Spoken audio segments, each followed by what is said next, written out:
Buenas tardes, licenciado y compañeros. El día de hoy les voy a hablar sobre las teorías cognitivas de aprendizaje de Piaget y Brunner. Mi nombre es Andrea Ponce, del aula 1. En la primera diapositiva nos encontramos con el funcionamiento de la inteligencia. El funcionamiento de la inteligencia en el ser humano es un organismo vivo que llega al mundo con una herencia biológica que afecta a la inteligencia.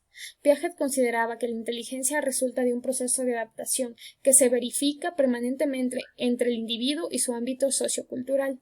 El ser humano utiliza su inteligencia para adaptarse al medio en el que vive, por lo tanto la inteligencia es considerada como un instrumento. Piaget decía que los organismos humanos comparten dos funciones invariantes, la organización y la adaptación. La función de adaptación en los sistemas psicológicos y fisiológicos opera a través de dos procesos complementarios, la asimilación y la acomodación. En la segunda diapositiva nos encontramos con la asimilación. Mientras que la acomodación implica una modificación de la organización actual en respuesta a las demandas del medio, se refiere al modo en que un organismo se enfrenta a un estímulo del entorno en términos de organización actual. Son dos procesos invariantes a través del desarrollo cognitivo. Para Piaget, los dos momentos interactúan mutuamente en un proceso de equilibración.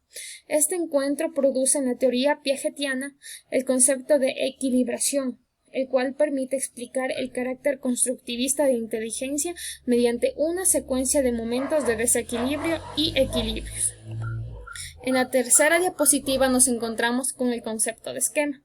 El concepto de esquema aparece en relación con el tipo de organización cognitiva, que necesariamente implica la asimilación. Un esquema puede producirse en muchos niveles distintos de abstracción. Uno de los primeros es el del objeto permanente, que permite al niño responder a objetos que no están presentes sensorialmente.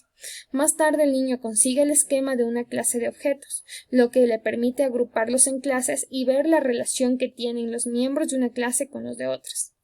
Piaget afirmaba que el pensamiento tiende a la organización a través de esquemas y la adaptación en la que intervienen la asimilación y la acomodación. Piaget confiere el carácter de esquemas reflejos a los que poseen una organización interna y una regularidad. Los esquemas de acción son aquellos esquemas que desaparecen, sino que evolucionan por el ejercicio constante. Los esquemas de acción se aplican directamente sobre la realidad física, produciendo modificaciones visibles en ella.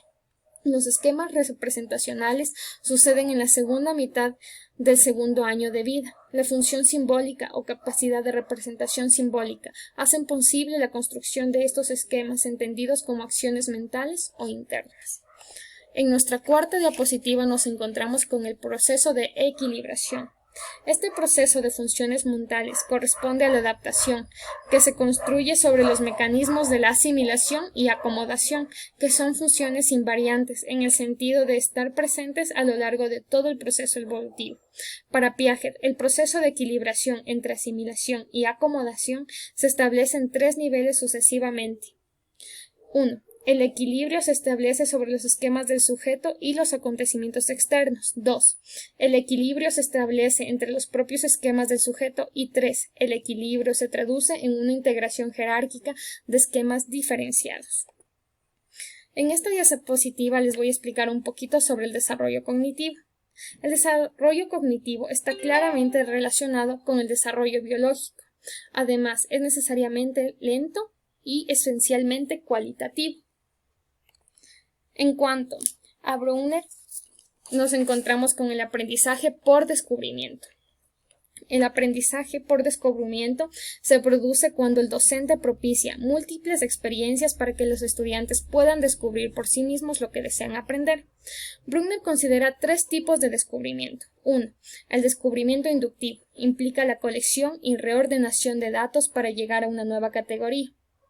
2. Descubrimiento deductivo. El descubrimiento deductivo implica la combinación o puesta en relación de ideas generales con el fin de llegar a enunciados específicos. 3. El descubrimiento transductivo. En este pensamiento, el individuo relacionado compara dos elementos particulares y advierte que son similares en uno de los aspectos. Según Brunner, en el proceso de conocer y aprender, el niño intenta categorizar los sucesos y elementos de la realidad. Para ello señala que existen dos tipos de procesos: el concept formation cuando el individuo procede a aprender un concepto o categoría que le permita interiorizar sus primeras nociones de clasificación, y el concept attainment.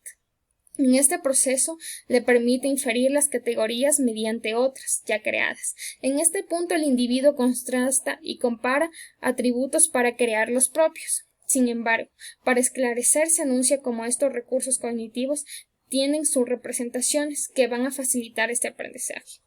Representación enactiva. Esta es sobre el conocimiento que se adquiere a través de la interacción directa con elementos a conocer.